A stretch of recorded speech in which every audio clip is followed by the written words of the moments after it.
What's the best frame rate to use when flying your drone? At face value, a very simple question with simple answers, but seems to create a lot of confusion. I'm going to clear all of that up for you now.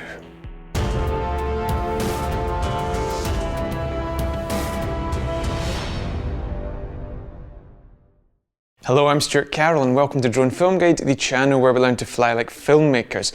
Now, I used the expression in the introduction, what is the best frame rate to use? This is the one thing you need to take away from this video. If you stop watching after this sentence, I don't care. You just need to understand this point. There is no such thing as a best frame rate. There are different frame rates for different purposes, but there is no such thing as a better frame rate. 60 frames per second is not better than 24 frames per second unless you have a need to use 60 frames per second, which is for slow motion, which we shall get into in a bit. Let me just take a wee second. I want to bring your attention to our Instagram page, #DroneFilmGuide. Alina and I are working dead hard this summer on our other businesses. A lot of you will know this is a kind of side project for us, Drone Film Guide. So check out our Instagram page and keep up to date with our photos and little videos that we put on there. It's a kind of different bunch of content if you're interested in seeing what we're up to. The other thing I want to bring your attention to is if you really want to get into this stuff and learn to fly like a filmmaker, we have an 8-hour drone cinematography masterclass where we take you from drone owner to drone pilot to drone cinematographer. It's been out for several months now. The feedback has been fantastic on it. If you are thinking of getting into this stuff and really want to learn to fly like a filmmaker, then do check that out. Link is in the description below, and there's a discount actually, a YouTube discount if you click on that link below. The frame rate's the rate at which still images or frames are presented to us in sequence to create a moving image. When the rate, measured in frames per second, reaches a certain point, the eye can no longer differentiate between those individual frames thanks to persistence of vision, and as a consequence, we see a moving image.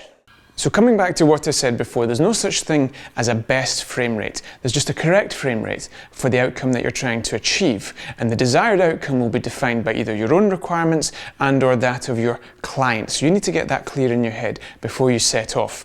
Let's look at the primary outcome that you're going to be trying to achieve. That is the capture of real-time footage with your drone. Now, real-time footage means when people are walking down the street, they're walking at the same speed you see with your eyes. They're not walking faster and they're not walking slower. So what frame rate do you use for that? The cinematic standard in the US is 24 frames per second. In Europe, it's 25 frames per second. It's pretty straightforward. Now, confusion arises because in the US, you have the choice between 24 frames per second and 30 frames per second. Those are the NTSC standards. The reason 24 frames per second is the cinematic standard is because it quite literally relates to 24 frames of negative being cranked through a projector back in the 1920s.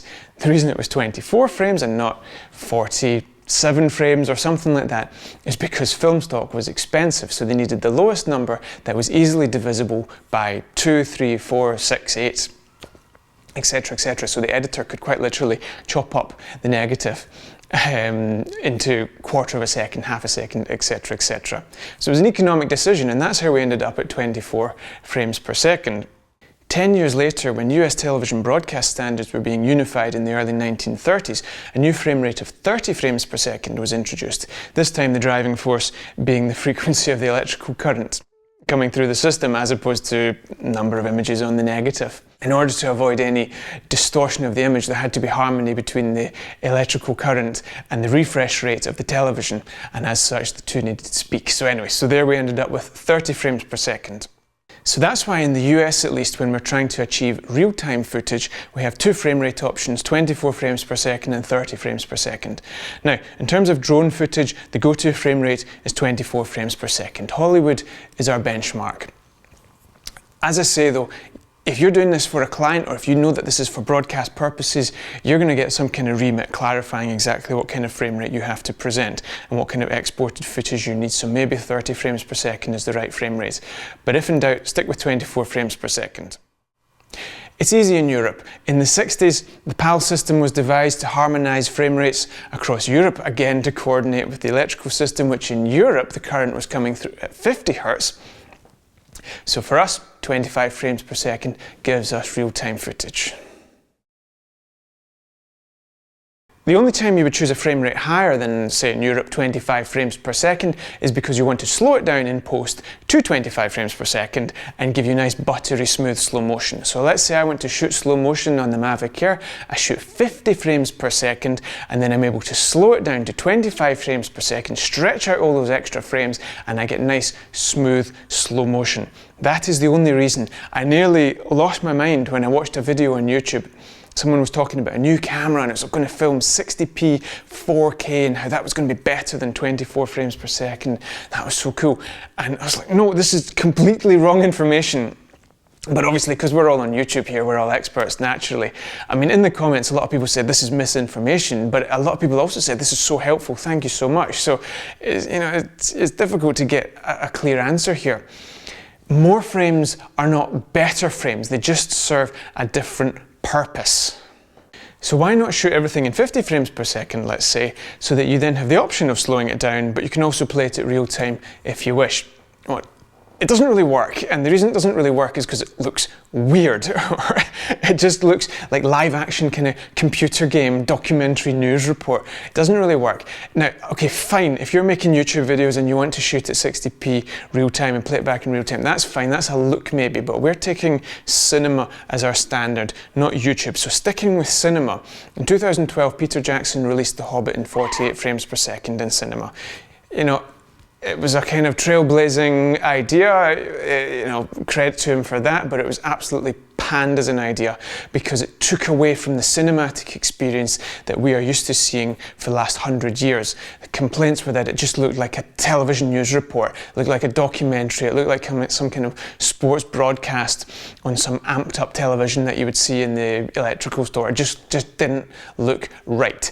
And for those of you that are going to go in the comments and say, yeah, but so-and-so massive photography channel shoots their YouTube videos in 60p, fine, but let me ask you this. How many Hollywood films have been shot in 48 frames per second since The Hobbit? There's not really much else to say on the subject of frame rates, in all honesty. I mean, in the context of drones, keep in mind that slow motion is only relevant if there is motion in the shot. So if you're flying up as high as is legally allowed, taking a beautiful shot of a landscape, there's probably not going to be much motion in that shot. So you might as well just shoot at your base real-time frame rate of 24 frames per second in the US, 25 frames per second in Europe. Also, on pretty much any camera, a higher frame rate is associated with a loss in image quality. It just places more demands on the processor inside the camera. So with that in mind, if you don't have a reason to shoot slow motion, shoot at the lowest frame rate possible to ensure the highest image quality. Right, I'm going to leave it at that. I was trying to make this a short video, a little bit of frame rate history, a little bit of practical advice. Hopefully you found it useful. Don't forget to check us out on Instagram, follow our journey, we've got some fun stuff on there. Of course, the masterclass that I've mentioned, link in the description. And also the other thing I wanted to say as well, a lot of our videos like this one cover filmmaking concepts that are timeless, they don't date. So go back and check out our older videos as well. There's a lot of filmmaking advice in there that even if the video is 18 months old or something like that, that's going to be relevant for forever, in all honesty. We're talking about filmmaking concepts that go back to the 1920s, the beginning of moving images. So check out our old stuff as well on the channel. And until next time, happy flying.